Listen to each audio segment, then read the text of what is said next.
The one whom I kiss, that's him. Arrest him. What are you willing to give me, and I will deliver him to you? And they set out for him 30 pieces of silver, and from that moment he sought an opportunity to deliver him. And immediately approaching Jesus, he said, "Greetings, Master," and he kissed him. Judas Iscariot, a name that echoes through the centuries as a synonym for betrayal. But what if the story we know is incomplete? What if there's a hidden version, a millennia-old secret that changes everything we think about Judas? Today, we're going to explore the Gospel of Judas, a forbidden text that unveils a shocking narrative. And by the end, you might find yourself wondering, was Judas truly the traitor everyone condemns? Or was he actually Jesus' most loyal disciple? Stay until the end to uncover the truth behind this controversial story. Welcome to the Gospel of Judas. In 1978, amidst the sands of Egypt, a treasure was unearthed. It wasn't gold or jewels, but something far more valuable. An ancient manuscript, written in Coptic, holding secrets long lost to time.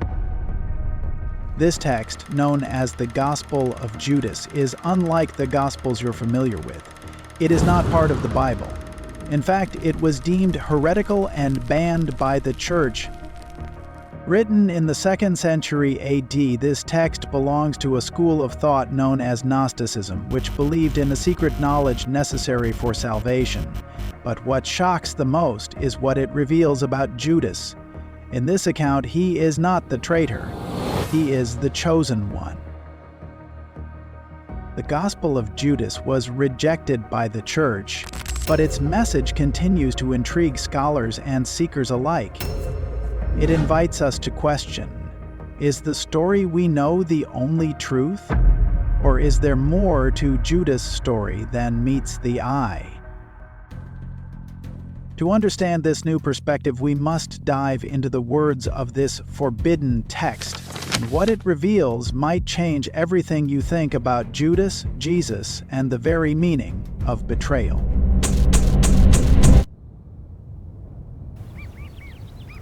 To understand the revolution proposed by the Gospel of Judas, we first need to revisit the traditional story we all know. In the canonical Gospels, Judas Iscariot is the man who betrayed Jesus for 30 pieces of silver, handing him over with a kiss that sealed his fate on the cross. This narrative turned Judas into one of the most hated villains in history, seen as a symbol of betrayal, greed, and disloyalty. But is that the full story? Or is there more behind this act that changed the course of humanity? In the Gospels of Matthew, Mark, Luke, and John, Judas is portrayed as someone possessed by Satan, acting out of greed or envy. However, the Gospel of Judas presents a very different perspective, suggesting that he might not be the villain, but play a crucial role in the divine plan. It is this new interpretation that we will explore next, because according to the Gospel of Judas, betrayal is not an evil act, but a necessary sacrifice, a divine mystery that only Judas was chosen to fulfill. The Gospel of Judas presents a story where the traditional view is challenged. Here, Judas is not the traitor, but Jesus' closest disciple, the one who truly understood the Master's mission. In a secret dialogue, Jesus entrusts Judas with the mysteries of the heavenly kingdom and even praises him for his understanding. In one of the most impactful passages, Jesus says to Judas, "You will surpass them all, for you will sacrifice the man who clothes me." These words are not just a revelation, but also a radical shift in the narrative. Here, betrayal is not betrayal, but a necessary sacrifice to fulfill the divine plan. Judas, then, would not be the villain, but the instrument of salvation. The Gospel of Judas suggests that without Judas' betrayal, Jesus would not have been crucified and therefore would not have resurrected. However, this reinterpretation is not universally accepted. But what makes this reinterpretation so controversial? In this sense, he would not be the traitor but the hero who allowed God's plan to unfold, the chosen one to bear the heaviest burden.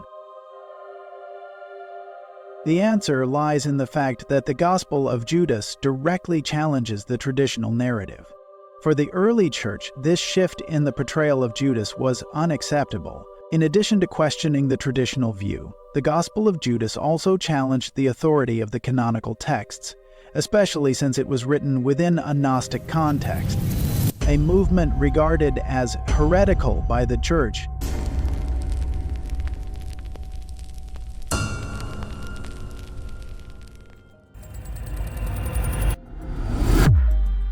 Moreover, many scholars question the historical authenticity of the Gospel of Judas. Written in the 2nd century, long after the events it describes, its content reflects the Gnostic ideas of that time, rather than historical facts. Although it was rejected and ignored for centuries, the Gospel of Judas still challenges us to question the narratives we accept as truth and explore the multiple meanings behind these stories. The Gospel of Judas is not just an ancient text, but a key that opened new doors for interpreting the story of Jesus and his disciples. It also provided new perspectives on early Christian studies, revealing that there was a diversity of beliefs in the first centuries of the Christian era. This complexity makes the Gospel of Judas fascinating. It invites us to look beyond the story we know.